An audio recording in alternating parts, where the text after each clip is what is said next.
year, guys. Welcome to the channel. And this is, of course, Fotos de Puros. And I'm going to be discussing my top 10 favorite cigars of 2024. And before we get started, just to mention that these are all cigars that were released in 2024. I'm not really sure how other reviewers do it or how other, rating systems work. But for me personally, these are going to be cigars that were released last year. And I understand that everybody has their own palate, everybody has different taste, everybody has different preferences. So what I like may not hit the same way for you. And last thing I wanted to mention before I get started was I don't have these in any specific rank. Every single one of these cigars is unique in its own right. It has its own strength, its own flavors, and I just couldn't justify rating them when all of them are so different. So this is in no specific order whatsoever. All right, guys, without further ado, let's get it cracking. Here we go. So fresh out of the gate, the Jaime Garcia Reserva Especial successor. It is the 2024 Habano Torpedo. This thing is phenomenal. Big fan of the Reserva Especial. I feel like it's one of my father's sleeper cigars that people tend to forget about. So there were actually two cigars that were released. This one here is the Torpedo, it's a Habano, and the other one is the Toro, and that's more of a Sumatran blend. So when it came time to pick one up, I didn't know which one to grab. I was only in a position where I could grab one, so I grabbed the Torpedo. The construction on this thing is absolutely amazing. This thing was a flavor bomb. I mean, it just takes you on a journey. There's cream, there's walnut, there's kind of some like cinnamon spice that kind of ramps up, that signature My Father spice. So I thought this was a great cigar and I'm really glad that I tried it. Haven't tried the other one yet. Maybe I'll give it a shot this year. And next up, we have the AJ Fernandez 20th Anniversary Toro. The craftsmanship on this thing is fantastic. I mean, look at the oils on this wrapper. I mean, this thing is gorgeous. And I really like the branding on it, the black and gold. It's just got a sleek look to it. Now, this is a 6x56 Toro. This boy is chonky. The strength, I can say, was full-bodied, but it was pretty balanced. It didn't punch you in the mouth with that pepper that a lot of the AJ cigars do. I got cedar, I got some kind of that leathery feel to it, but really where it gets you is just a flavor bomb of chocolate and espresso. Solid cigar, definitely in the top list. So this cigar here meant a lot to me. My family and I took a trip down to the coast. We went down to San Luis Obispo, and when we were there, we were kind of having a bad trip. The kids were asleep. My wife was relaxing back at the room. I went over to a cigar lounge, and I just decided to try it, and I was absolutely blown away. I know that it has kind of mixed reviews, but this thing here was phenomenal, and that is the Aladino Cameroon Reserva. So it's coming in at 6x52 Toro. So this blend here uses Cameroon seed tobacco, but it's all grown in Honduras.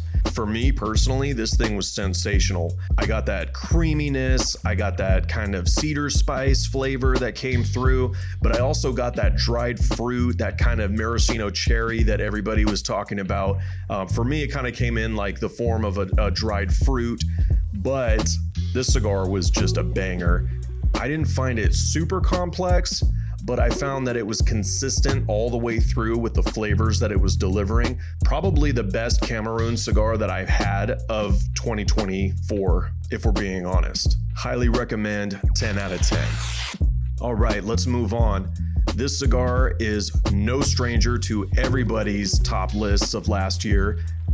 I think last year was the year of Warped, and I'm just upset that I didn't get to smoke as many of their releases last year, but I am glad that I was able to get my hands on the Isla del Codo. This thing is stellar. You have filler from Nicaragua, you have an Ecuadorian Habano de Florada wrapper, you have binder that's from Brazil and Ecuador. This is truly a unique smoking experience, and I know a lot of people frown at using the word Cuban-esque, but I really have to say that this was probably as close as you could get to having that traditional Cuban cigar experience. I got that dried fruit, that cream, that oak, the cedar. I mean, it was just a flavor bomb that took you on a journey from start to finish. And I absolutely love the artwork on here. I mean, when you turn it on the side, you could see the scales on the crocodile. Like, it just looks cool. I'm glad to have smoked this, and yes, I will be acquiring more if I can get my hands on it. And now another cigar that's no stranger to anybody's list is the Umbrago Bronze by Dunbarton Tobacco and Trust. Now, this cigar here specifically seen in the video, this was personally given to me by Steve Saka at PCA. Fortunately enough, my buddy Steven, shout out to Bob the Cigar Guy, they were doing an interview with Steve Saka, and I just so happened to kind of ride their coattails into the interview, and it actually worked out for me because I was able to score a couple of these really good cigars. And what really did it for me was just the flavor, the construction, and the price point. It's got that Connecticut broadleaf. It's got binder from Nicaragua, filler from Nicaragua. I'd say for this cigar, like, it had very nuanced flavor profiles. To me, it was kind of like a savory cigar. And I think for the price point, the construction, the quality, I think you can't beat it. This is arguably one of the best, most affordable cigars that you can get out of 2024. And since we're on the topic of Steve Saka, I gotta go with the Sin Compromiso Selection number 4. It is fantastic. This is a Mexican San Andreas wrapper. You have the Ecuadorian Habano binder. You have filler from Nicaragua. Now, Sin Compromiso is arguably my favorite out of all of the Dunbarton Tobacco and Trust. It's no surprise that I was pleasantly surprised. It was like a very intentional smoke, if that makes any sense whatsoever. Very, very sweet flavor profile for me personally. You kind of got like this molasses with chocolate, some cedar, little bit of pepper on the back end, but nothing too crazy. And like I said earlier, it's a lot different in this size as opposed to having it in other sizes. You get a completely different experience. And for me, this one was a little bit more sweet than the other ones, but that was okay. I enjoyed it, and I liked how it was almost kind of reinvented in a way. So I made a joke on Instagram about the only troublemaker being on the nice list for Christmas was the JC Newman Diamond Crown Julius Caesar Troublemaker. And I mean, this blend speaks for itself. It is arguably one of the most consistent flavor bombs across the board. I think we can all agree that if you grab one of these Julius Caesars, you're gonna enjoy it. It has an Ecuadorian Havana seed wrapper over Dominican binder, and then it has a mix of Caribbean basin and kind of Central America fillers.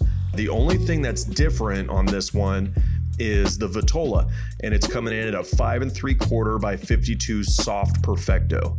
And one thing that I always try to do is if I find a blend that I like, I always try it in different sizes, because I find that experiences can differ based on the size and the shape of the cigar.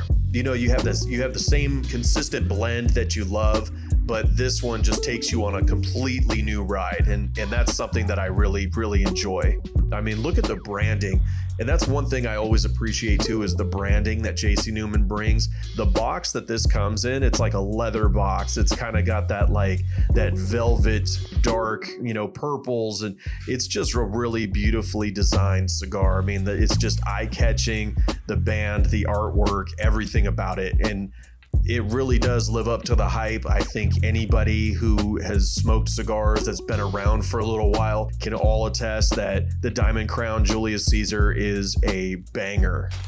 Another cigar that I thought was really, really well done was the Wise Man Corojo by Foundation Cigars.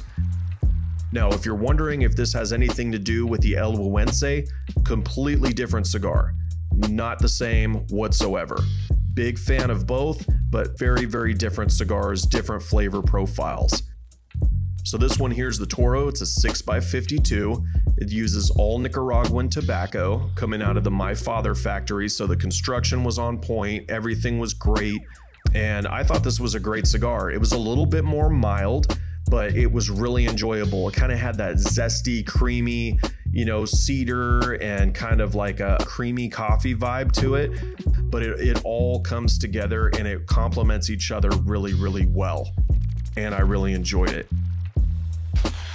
And when you see the footband, you already know what time it is. This is the Blood Medicine Limited Edition 2024 by Crowned Heads. I love this cigar. Obviously, I had to go out and get a box. Ecuadorian Habano wrapper, Ecuadorian Connecticut binder, and filler from Nicaragua. It's a Toro size. It's coming in at 6x52. And for me, this was just a great smoke all around. I would say it's a really approachable cigar. It doesn't have that heavy nicotine blast that you're going to get on it. And just because it didn't have that strength to it doesn't mean that it didn't have flavor or kind of that nuanced complexity to it. I thought it was really good. It was sweet. It was creamy. You had a lot of that cinnamon cedar spice in there.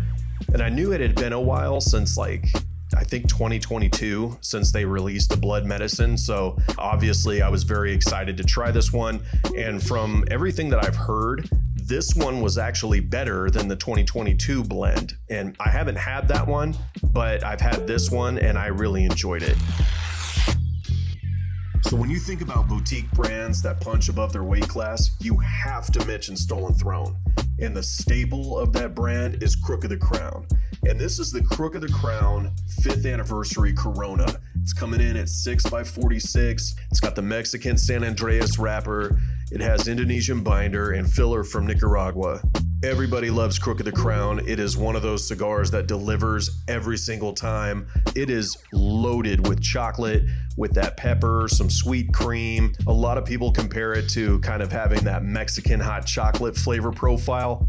I mean, this thing is fantastic from start to finish. It's one of those cigars that I can smoke literally down to the ash. Definitely a sleeper. And, for that matter, Stolen Throne, their entire lineup is nothing but bangers. If you haven't had them yet, try them out. They're fantastic cigars. And obviously, Crook is a fan favorite, and it's a fan favorite for a reason. And I'd like to take a moment to welcome everybody that skipped to the very end of the video so they didn't have to listen to me talk for 10 minutes. Welcome, welcome, welcome. This is just an overview of all the cigars together. A lot of great options here. Some of them are really budget friendly. Some of them, you might want to buy for more of a special occasion. Some of them are very, very limited. Others are not so much. And yeah, obviously I didn't smoke every single 2024 release, but I did smoke a fair amount, and these are the ones that stood out to me. I hope you guys check them out. Let me know what you think, and I'm really looking forward to seeing what 2025 brings. Thank you guys for tuning in, and I'll catch you at the next one.